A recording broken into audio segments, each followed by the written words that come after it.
Hi, everyone. We are continuing wrapping up the discussion on Zimbabwe turning 40, but we've got an interesting point of view today.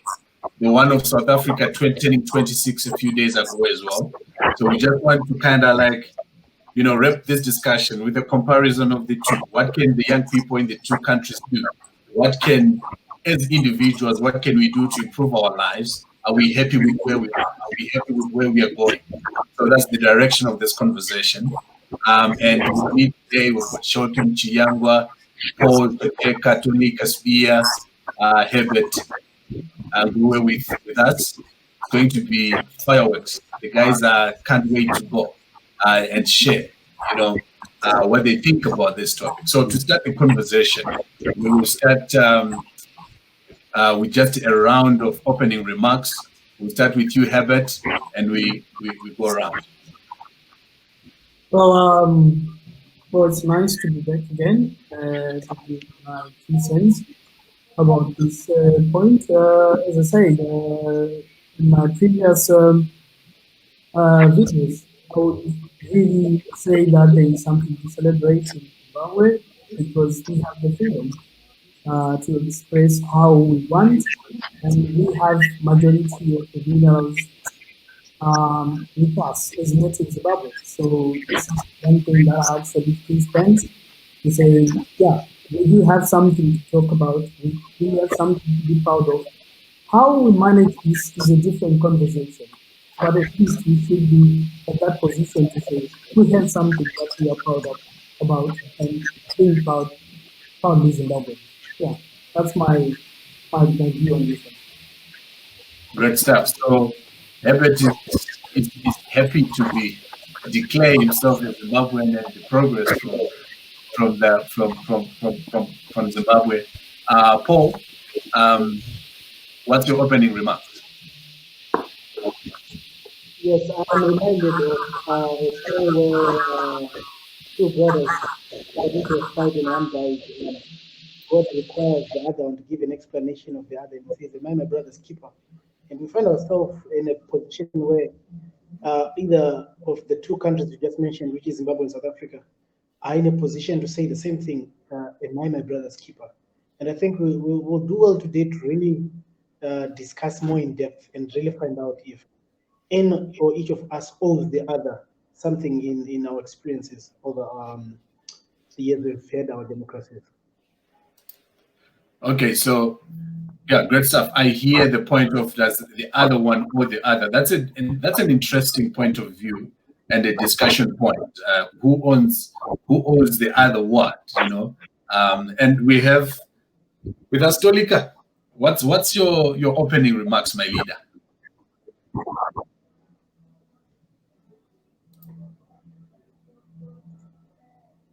Of you as African brothers who are committed to drive the transformational agenda in the continent.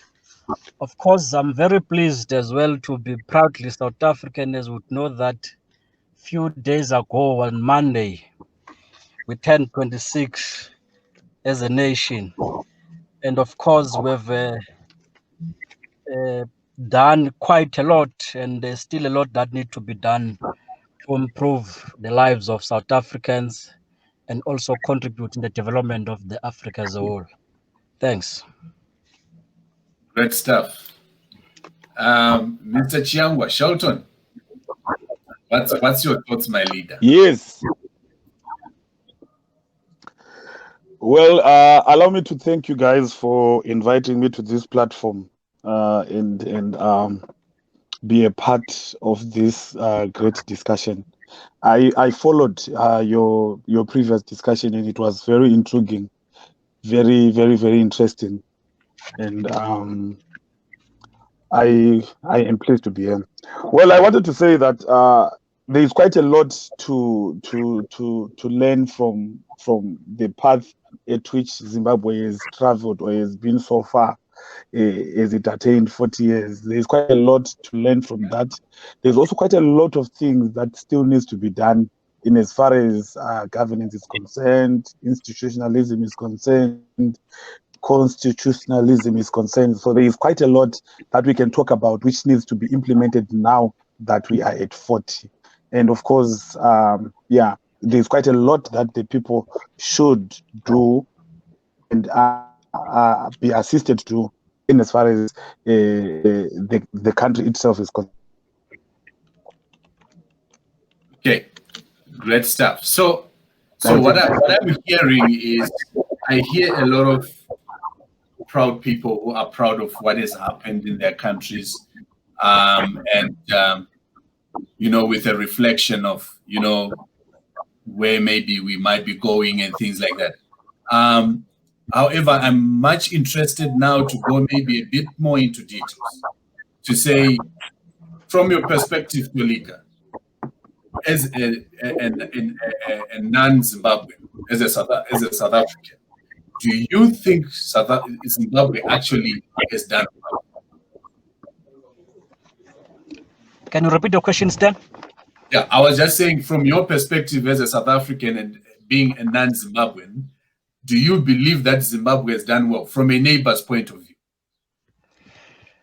Well, of course, you would appreciate that my submission to this question will be based on the media reports. I don't have empirical evidence that which I can base my analysis, but at a distance, I do want to believe that, of course, a lot has been done by the Zimbabweans since its independence in the 1980s. You do have constitution in that country, and you do have the right to vote, to choose the government that you think can best represent your interest, and you have, in your way, tried to attempt to attend to the land question. And of course, there are a number of challenges, like any other country, that are confronting Zimbabwe, probably to a greater extent compared to South Africa. So just from his opening remarks there, I see a lot of smiles. He's mentioned, Tolika, from a neighbor's perspective, he's saying, Zimbabweans, you've got the freedom to vote. You've got the land. You've got so many freedoms. You can choose who you want to lead you. You can move freely. Paul, I see your smile. What are you saying?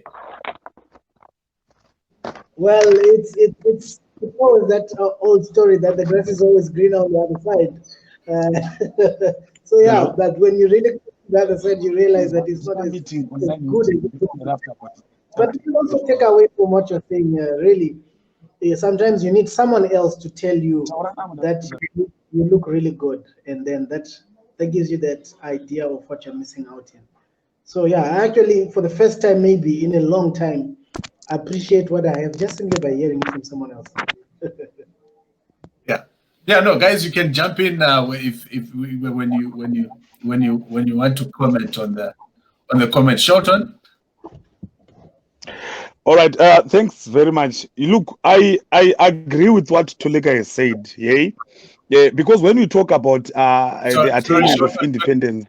Sorry, Shelton. Tolika. Yeah, okay. Yeah, you were looking a bit much darker. Your view. Yeah, you can go ahead, Shelton.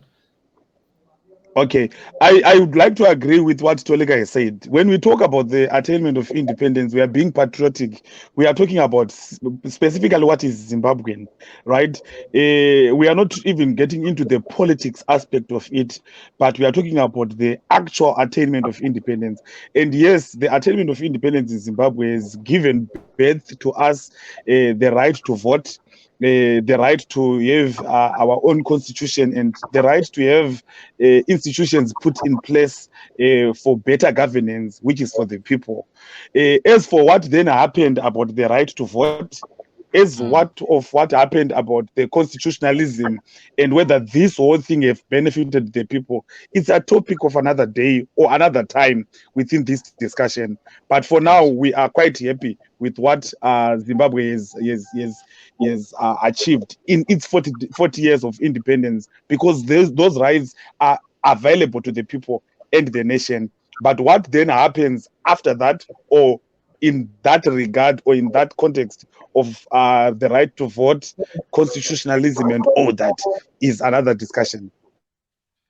Yeah. So look, we know we know the old adage that says that so we want to kind of move away from what was done many years ago. Let's try and focus this discussion as we move forward to like really today. Where are we? Like, where are we going? Because what has been attained has been attained, and that's a given, and no one argues with that. Yeah, well, on this, for sure, we agree. I mean, like I said in the discussion, which probably some people might not really know what I said, but the thing is that whole point of just you having that right is very important. But that's not what we are here to talk about mostly. What people, as Zimbabweans at this particular time, would really love. Would love also to be proudly Zimbabwean, not only because you are trying to be patriotic, but truly being proudly Zimbabwean. Like you really feel that you are a Zimbabwean, even your passport, even where you go, it actually stands out for you just being a Zimbabwean, just like any other passport could actually do. Well, in terms of mostly at the moment, it's more about the economy has not been doing very well. And the policies and like I said, we are in a different war, but we still want to use the same strategy of the guerrilla one. That's a different conversation because right now we're in the fourth industrialization. We talk about machine learning, but where is the infrastructure to actually pave way for this kind of us being a great nation? But as long as these things are not being put into place, we still talk about the achievements that we actually attained in 1980 because the present ones, and there is nothing really to write home about at the moment. South Africa was talking about billions and what to support the economy and stuff. Okay, we tried based on what we have, but really, I think we could literally do better in this regard. Supporting our own farmers or something, no? Interesting. Yeah, can I come in there? Yeah, you can. Yeah, before you come in, I actually find it funny because my uncle actually just commented on the video saying, Mr. Presenter, your grandma has fallen down of a hunger back home. Please send something. This is actually the crux of the discussion. That's the reality we are facing. Yes, that's the reality we are facing. Okay. No, I wanted to say, look, when I gave in my remarks, right, we spoke about the attainment of independence and all that. But then are we then really proudly Zimbabwean as far as independence is concerned? Are Zimbabweans now able, or are they still enjoying their independence or talking about their independence as of now? Can they really say we are proudly independent Zimbabweans in the country? We spoke about the issue of the right to vote. Are people given an opportunity to that right to vote, and is the will of the people being are respected? And then you discover that it is not the situation. Yes, Zimbabweans have been voting ever since 1980, but their rights, their will, or their voice through the ballot was never respected. So you discover that Zimbabwe is currently being led by a bunch of people who disregard the rights or the voice of the people through that right to vote. Unlike our counterparts in South Africa, where the right to vote and the voice and their voice is heard and is respected. We do not get what I'm hearing in our own what country. I'm hearing from Shelton is saying the right to vote and the vote counting are two different things. The right to vote is there. Yeah, no, the right to vote is there, right? But the voting processes, or not even processes, the voting reforms, the electoral reforms themselves, they are not favorable for the people, right? They are so biased on the ruling government or the ruling party, you understand? And that itself infringes the right of an individual who has got a right to vote, because the policies themselves are shambolic.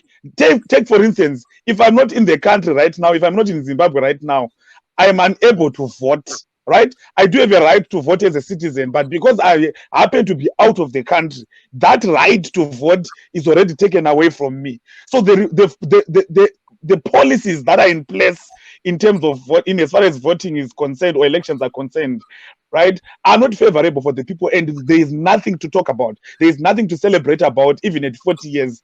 The current government should be very much ashamed of itself for holding its own people at ransom at that magnitude, that they refuse people in a simple right to air their views or their votes to count, simply because they are taking some aspect or part of what they should be celebrating as an independent Zimbabwe through a right to vote. Yeah. You understand? So we are led by a bunch of people who are not considerate but are very selfish. So we'll come back to that one, because there's something that I find very interesting when we say we are led, because there's an interesting point of who is leading who and who is a leader. But we'll come back to that point. Let's maybe at least give Tolika, you are muted. You just need to unmute yourself there, but for you, just because this emanated from your point, can you just give a rebuttal so that we can move on? Yeah. No, that's fine. I think both Herbert and Shelton are giving a very profound points about the current realities in Zimbabwe. True. Let's give it to them. Now, they remind me of a book I read a while ago. Craig, what is it? Was Craig Mills?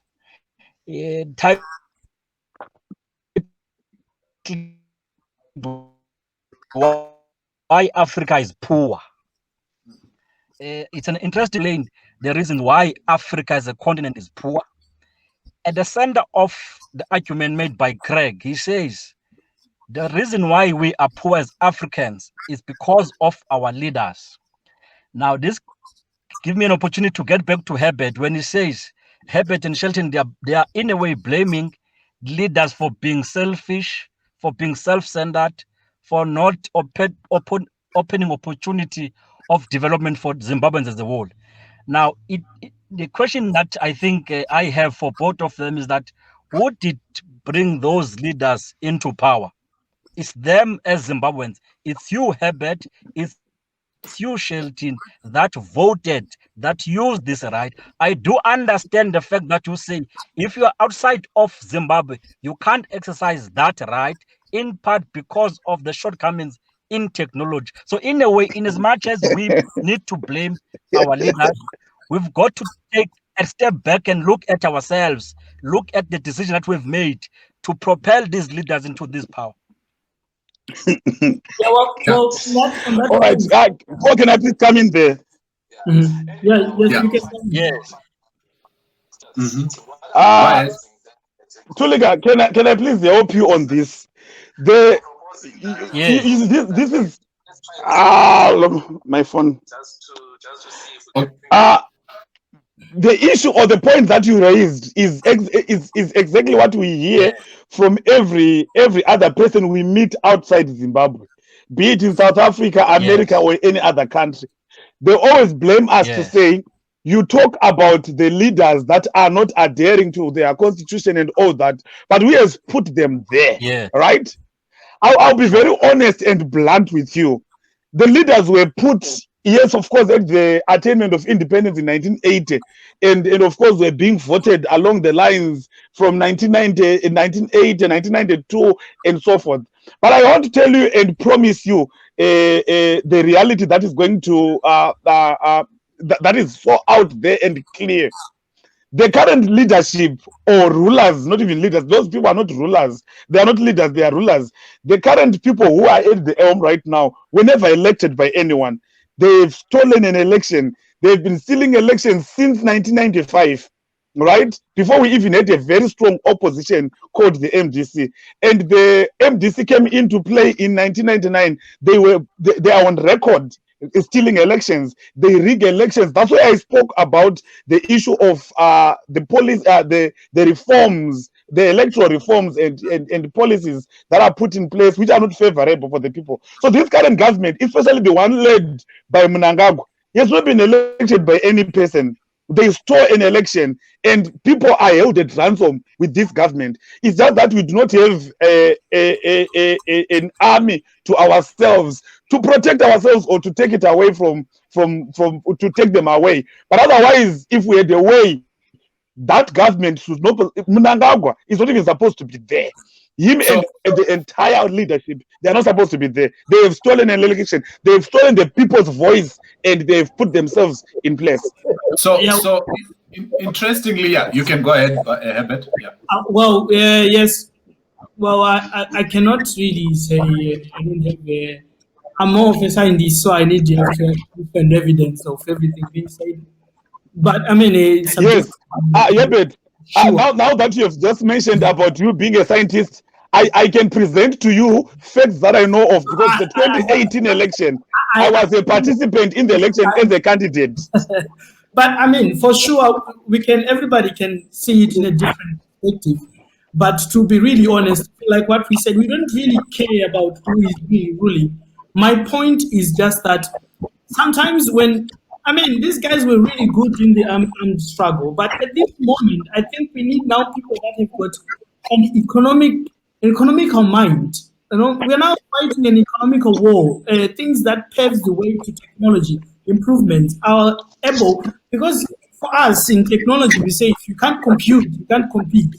Because at this particular time, if you can't run simulations from my perspective, you cannot really compete at all. Because you cannot even create drugs, you can't even do predictions or anything. With other kinds, you can't use anything, which is probably the fourth industrial.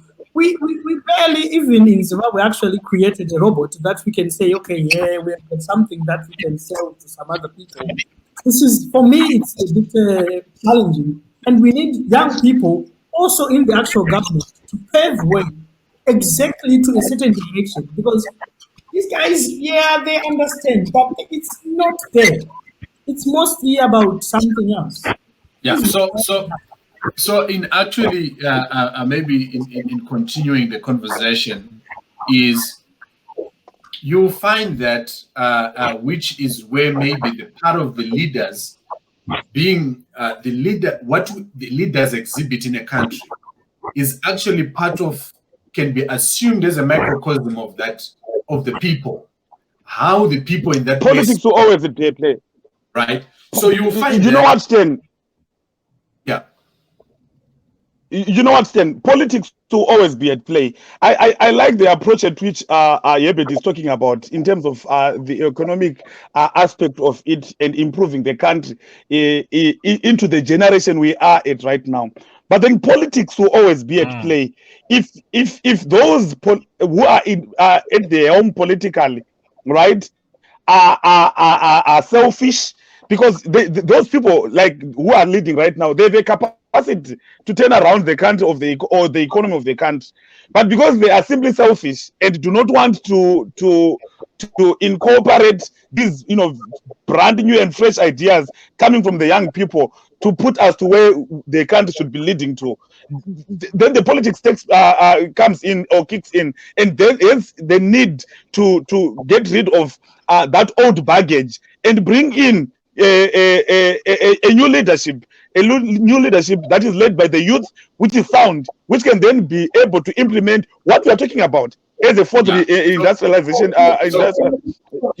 So before you come in, Paul, as part when you finish your point, I actually was coming to you because we kind of need to quickly move from this point, right? But where I want you to, once you finish your point and wrapping up that one, we want to go to South Africa. Majority of us have lived in South Africa, or we are in South Africa right now. What has South Africa done from a neighbor's perspective? Where are they, or where are we? Because a lot of us have lived there and called it home. Where are we as a country, or where is South Africa as a country? Is it on the right path? Go ahead. Paul. Okay, maybe to just talk what Sheldon was talking, there is always the politics side of the things that you cannot separate from the whole governance of the whole country. But still, while we're still at that, understand that there's something called institutionalization. When the failure of the state comes with failed institutionalization, where everything is just put in the same boiling pot, and we're making a stew out of things when we could make a buffet and really appropriate things to the right and responsible people. Now, our problem now has been we are so much used to we love so much that we are doing that with our countries. The same thing like you're asking, Stan, that what has South Africa done when they look in the example of Zimbabwe is you hear the EFF, as much as I am for a lot of the things that they're standing for, emancipation of black people and all that, still these things still need to be confined into institutions, government institutions, public institutions, and there has to be a very little interference. Right now we're sitting in South Africa, there's this issue of South African Airways, and they wanted to privatize the company. Today they woke up saying, okay, we're not going to privatize, we're going to create a whole new South African Airways with a different name. What they're just going to do is take off banners from the old planes, put new banners with a new name, still retain the same people who failed South African Airways, the recycling politicians and all that and all that. That's what you do. And until they look at us a little bit up north and say, these guys have been doing this. Fortunately for us, there was a south to go to. I don't think these guys are going to be able to cross the Indian and then the other ocean down there to go to the way down. So, Paul, from what you just said there, I heard someone making a comment, especially about the Zimbabwean situation, and was saying, is the issue of the same bus, different driver, and same destination. And someone was comparing it even to how Nelson Chamisa became the leader of MDC, and saying, don't you think even if he was to lead Zimbabwe, will continue, it will be just to the same bus and just a different destination. But anyway, let's not go back to that conversation. Just on the South Africa one. But yeah. before we move to the second point, Stan. Yeah, go ahead. Yeah, before we move to the second point, Shelton makes a very profound point about senior citizens leading the country. I mean, Shelton, you can't claim and own that problem as Zimbabwean problem. It's a continental problem where across the continent we are led by people who are at their retirement age. Now the question is, and they talk about Vision 2063, in a vision in which they will not live when it arrives. Now the question that I think we need to respond to as we move to the second point is, as the present generation, what do we do about our realities that we're confronted with on daily basis? Because it does not help us to lament and cry foul and complain. What do we do? What is it that we need to do as young Africans to develop this very continent? Yeah, so that's definitely where we need to come to. So Paul can wrap up a point and we move in that direction. Yes. Yeah. Well, I just want to respond to this one quickly. Okay, go ahead, Shorten. Shorten is eking. All right. It's fine. What I wanted to say, yes, Toliga, you have raised quite an important issue there. Look, I actually wanted to touch first on what Stan had said, to say, if we look at South Africa, where is it right now? But then Paul has touched on it quite a lot.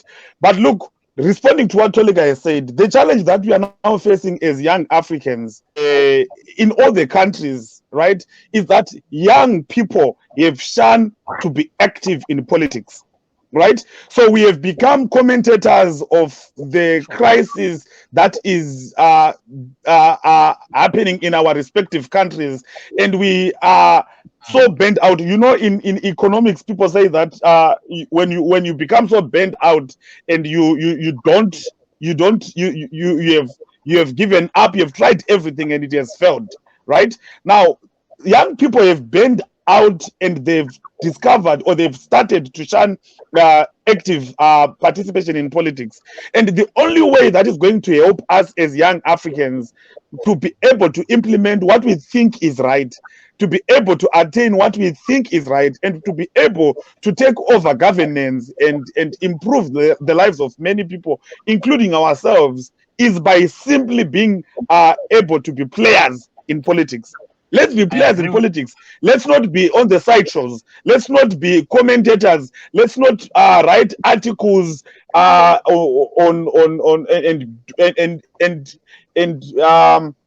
and serious statements about how bad a nation is or it has become because of the current crop of leadership that is there.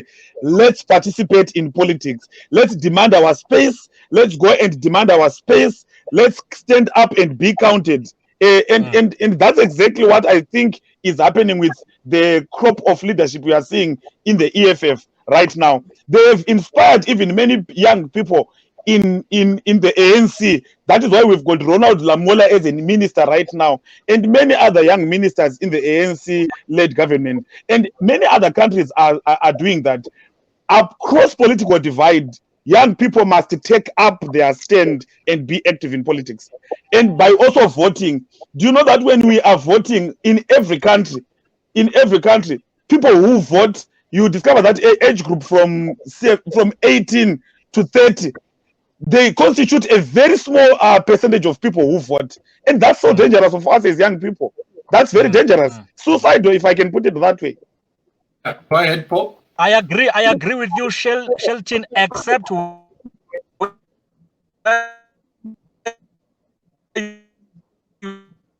say that part be limited only by being actively involved in political parties. Of course, that is important because that's where we need to play a role. But over and above that, we need. So we've got to do. So I think Atolika's network is becoming a bit jealous. I think there are some saboteurs that are dealing with you, my leader. So let's give you a chance, maybe just for your connection to settle. We need to move on and continue. I think, but we still need to just do another quick assessment on the South African performance. Yes. Yes. Well, I think with regards to South African performance, to a certain extent, I would say 60% to 70%. I'm seeing the same path that I once walked before. At some point, I said it's a little bit. It might be a different path, but we are really more or less heading the same. All these load shedding, they also had timetables in Zimbabwe. Just for your information, we also had timetables. Water is going to be cut. It's not timetable. We had this small inflation and all this stuff. So I would see more or less of the same thing. That's more or less happening.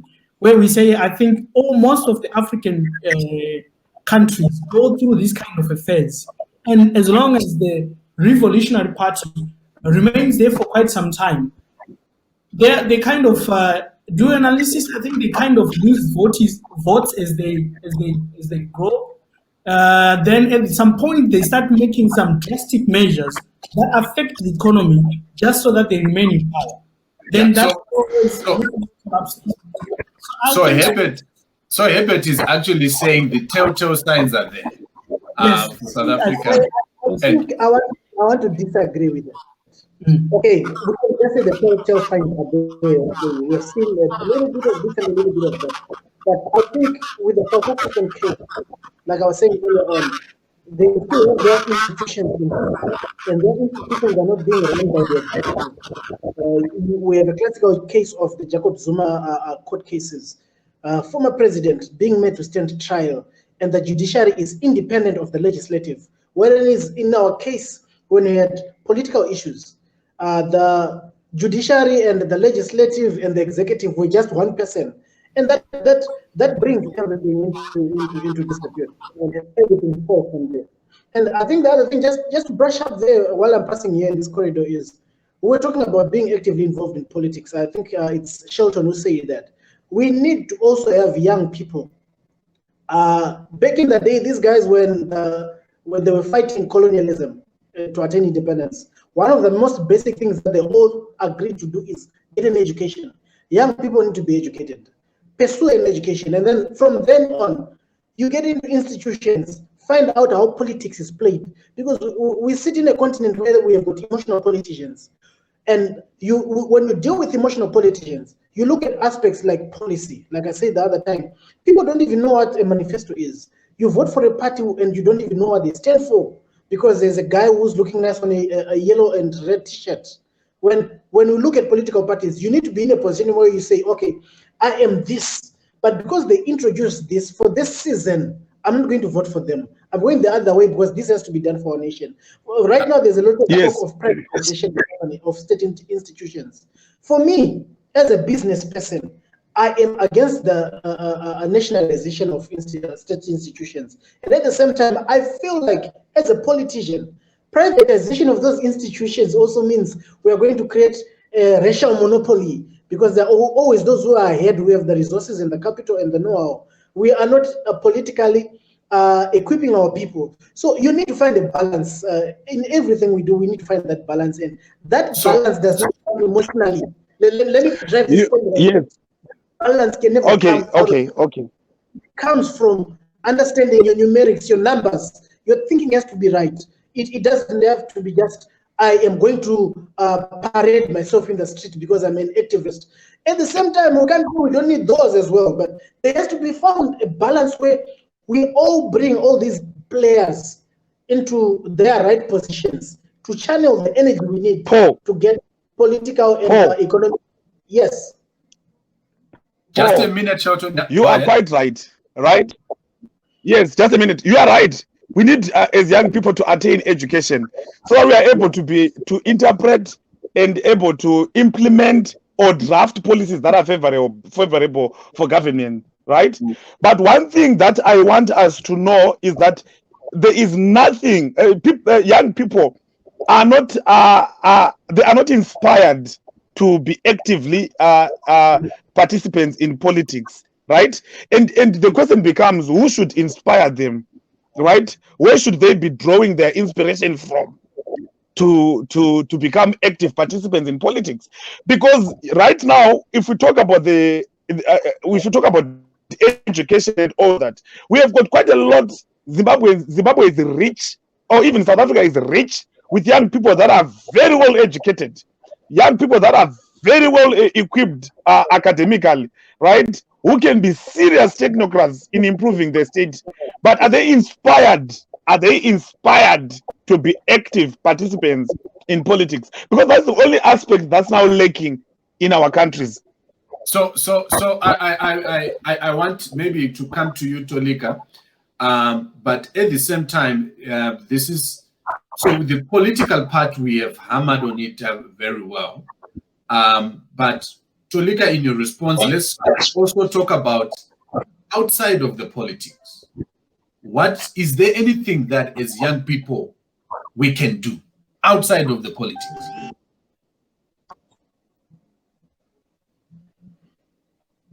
Yeah, you are muted, Wenasbia.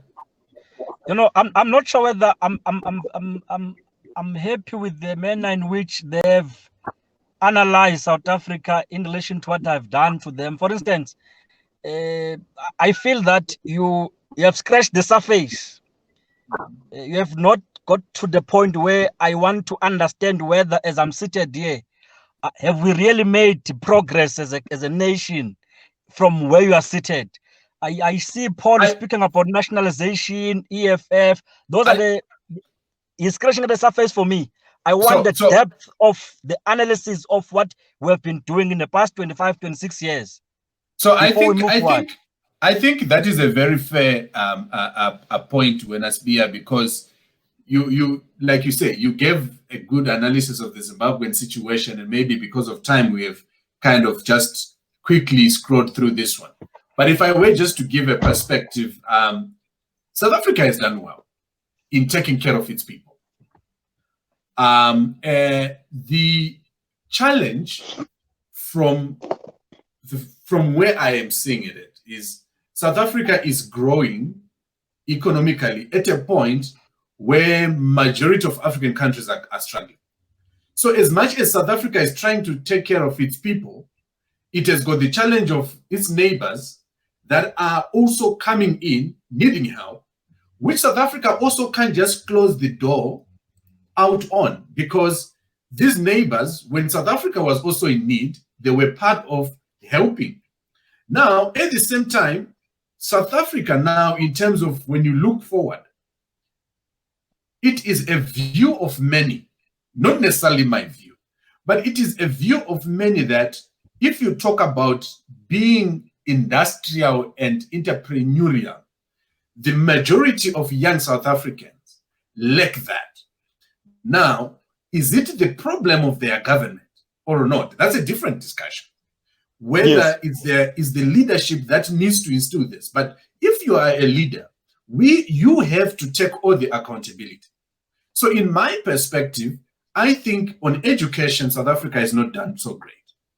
South Africa, by closing down the technical colleges and things like that, didn't do great because then they lose the skills, number one. Number two, the technical colleges, when you have people who are technical, they are able to fend for themselves. They don't need the government's assistance. That's why you find people in South Africa complain about foreigners coming and taking jobs and, doing better than them, because the foreigner comes, he goes and stands at the robot and says, I am prepared to paint your house. Why? Because he was skilled in the country where he came from to learn to use their hands. So that's one of the parts that I can say they didn't do very well. Herbert, you wanted to say something? So, well, I think I agree with you there, Stanley, that this is more or less of the problem. The other thing is that I actually see with this is generally as a nation, South Africa, well, you guys really tried to do very well, but from where I'm standing right now, it's a little bit shaky right now, mostly because I think also it's difficult for the government because they are caught also in between trying to implement this what people want and to empower Black people, but at the same time we also need to balance between trying to empower them and also not to scare investors, because there is a bit of things that needs to be happening. But my main worry at the moment is mostly South Africa does not really belong to Black South Africans. This is my problem. And that has to happen for me. It has to, because if I go to Cape Town, most of the majority of Black people, they actually stay in Khayelitsha or in other places that you wouldn't want really to stay. If you go to Johannesburg, this is where I think at least a decent home for someone is as a South African to say, I am a South African and I've got this. It must not be really a very big one, but at least a decent one. Not really to say it's coming from the government, but even from the ordinary South African. So this actually is my main area of concern. That to a certain extent, yes, you call South Africa home, but what is really your home as a South African? When you're coming from here? Yeah, a quick shot on that one. Yeah, no, I agree with you, gentlemen. Of course, at 26, South Africa has done extremely, for me, they have done extremely well, but not so much for the Black people in its own country. And we all know, like what Herbert is saying, that it's not for Black people or the Black majority. White monopoly capital is controlling everything and nothing really to talk about the Black majority. But look, they have tried, and at 26, we are at 40. And we have got a country that can be called a fool at 40, But at 26, South Africa is, for me, they have done very well. Though I think that though it has got a very successful democracy, the democracy has been allowed to go so way out of hand, and hence that's why we see a lot of crime happening in the country. And uncontrollably so, because of this too much democracy, which is a successful democracy, but it has led to quite an increase, or it has led to crime that is now not that they're not able to control. And I agree with Stan in terms of education and empowering its own people or young people. They've not done that successfully. But you would understand that in South Africa at this stage, people do not have equal opportunities, right? So the white minority who are empowered financially and economically, who sell to the top and will start to exploit the unskilled black majority in the country. And that is what I think South Africa should start to be working on, apart from just saying that we are empowering our people. We are empowering our people. They should start to be implementing those policies that favors the black majority. So to that, so Ati Mada, well, I'm not sure how to pronounce the surname on Facebook, is saying, for me, the starting point should be to acknowledge that when it comes to the revolutionary mandate, which was to fight against dispossession, land dispossession, Zimbabwe has fulfilled that mandate. However, such an achievement came at a huge cost in the form of economic sanctions. We have to acknowledge that fact. Whereas in comparison to Zim, South Africa is yet to fulfill that mandate, and that will come at that cost. That is what we have to address ultimately. Therefore, we should look and address these things as they are. This is what Ati is saying. This is very interesting. Ati is saying South Africa, Zimbabwe achieved the land, solved the land question, but they were taken to the cleaners because of making that decision. I want to agree with Ati there. Yeah. You see? Yeah. So what Ati is saying is the truth. We are not the only players in this. Yeah. So the big question that someone has asked me, one of the questions that someone has asked me is, do you think if the Zimbabwean land reform had worked and Zimbabwe had prospered, the shape of Africa would still be the same in terms of land occupation and ownership across the continent? Yes. However, colleagues, yes. we are running out of time, unfortunately. We have to wrap up this point. One thing that we want to get to is a parting shot on what can young Africans do to improve their lives and to improve the life of Africa. And I would like to give just one person a quick opportunity to just talk about the interpersonal relations between the people of these two countries. How can they be improved? Because I think they are not as good as they can be. So we can start with you, Tolika. Everyone has kind of now, come with all these points. Yeah, go ahead. Yeah. No, thanks. One, I agree fully with how you have analyzed at least the South African situation for the past 25 years. Herbert speak about the shack dwellers in Cape Town, and then Shelton also speak about some of the challenges that we are grappling with as a nation. I think we've got to accept and be fair in our acceptance that South Africa has done fairly well in terms of providing basic services to South Africans. We talk about water, electricity, RDP houses, and many other basic necessities that Black people were denied before 1994. Now, never mind what is my view about some of these services, but as a nation, we've done fairly well. I had an opportunity to visit Zimbabwe, by the way, sometime last year in July. I was in Maswingo. Yes, Maswingo. Yeah, Maswingo. The infrastructure is terrible, bad, deplorable, and unfortunate. And I want to respond to this question of land that was asked by Art. On our way back from Maswingo to South Africa, we met a teacher, a very senior fellow who said he was a teacher.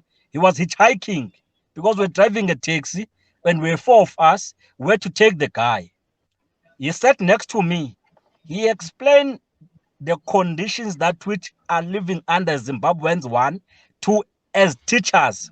He said it was on a payday, but he did not have money at the time.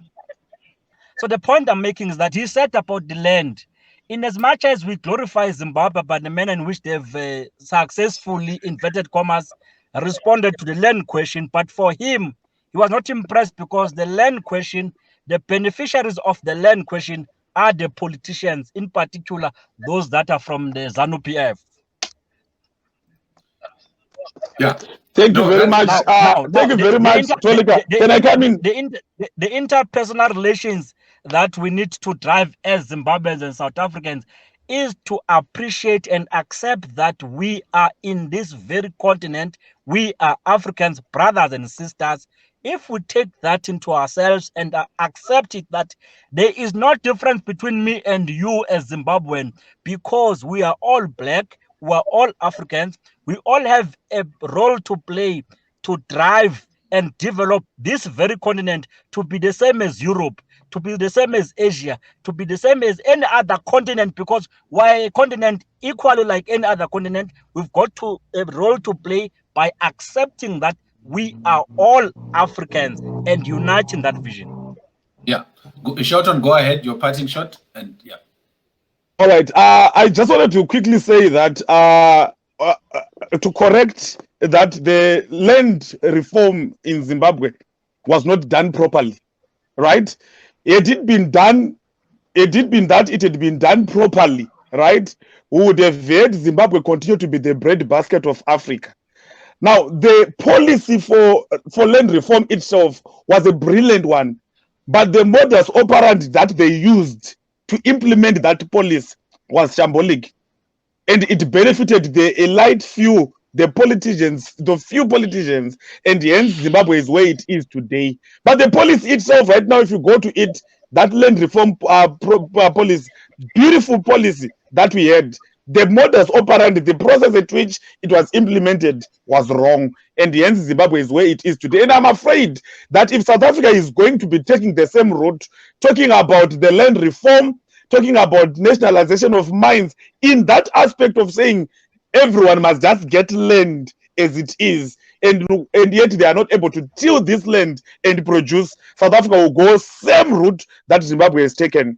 But look, as Africans, it's quite a lot that we can do as Zimbabweans and South Africans. Let's encourage each other as young people to attain education. Let's encourage each other to attain skills.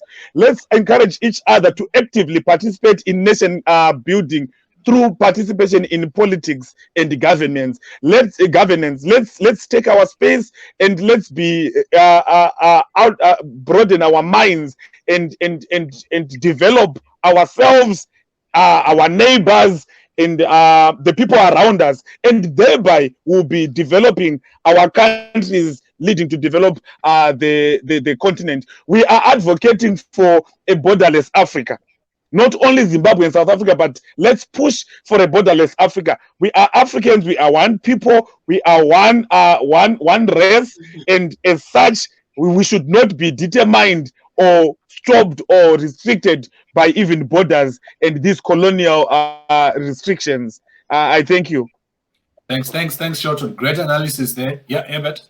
Okay, so yeah, well, I'm not gonna be saying much, but I think I want to answer the question that you asked with respect to if actually we have been successful in land reform. I don't think the landscape of Africa at this particular time would have actually changed. This is true. I think fellow African countries would have actually followed suit, which probably was going to not be favorable for other people. So at this particular time, I think for Zimbabwe, I think like what Shelton said, I mean, we need to, like, if you come here in Europe, you don't really see the border at home. Sometimes you realize that you passed France or you're already in Germany, but it seems as if it's just a city. I think this would be actually be okay and really something that would be great to actually achieve.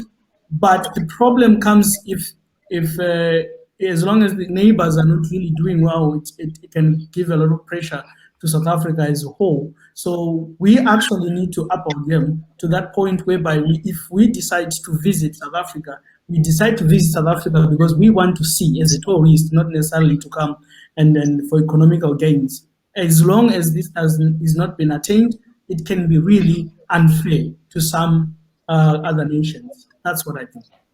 Thank you. Good stuff. Yes, Paul?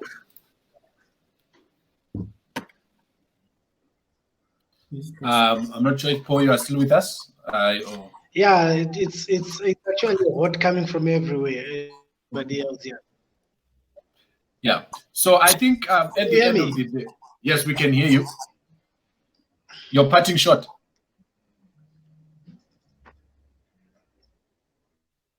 So I think Paul's connection is all right. I'm just going to talk here and just explain the point quickly. What I think needs to happen all countries in Africa needs to come to a place where we appreciate that we are all one. You take a particular example of the United States. These are 50. I think they're now 52 if you include Puerto Rico and I don't remember the other one. They all just came together under one banner and accepted that they're all one nation. But that does not have to take the accountability and responsibility from individual nations to make sure that they bring the best game to the table. But before we even jump, I wanted to just comment what Ati was saying here on Facebook. He said something very interesting about the land resettlement program, the whole land resettlement scheme. Had it succeeded, the whole world would have erupted into chaos. So there are political factors that are foreign policy factors that had to be introduced to mitigate an eruptive Africa. So when we look at the Zimbabwean situation, I think we will do well and do justice to appreciate that it's not just a failure from within. It's a failure that also had to be managed from without so that the whole regional bloc does not descend into chaos. And maybe the last thing I would say is that when I grew up, we used to have those neighbors, you know, where you go and sit down and play, and when breakfast is being served, you pretend like you don't know they're serving breakfast, you still play around so that you get something to eat.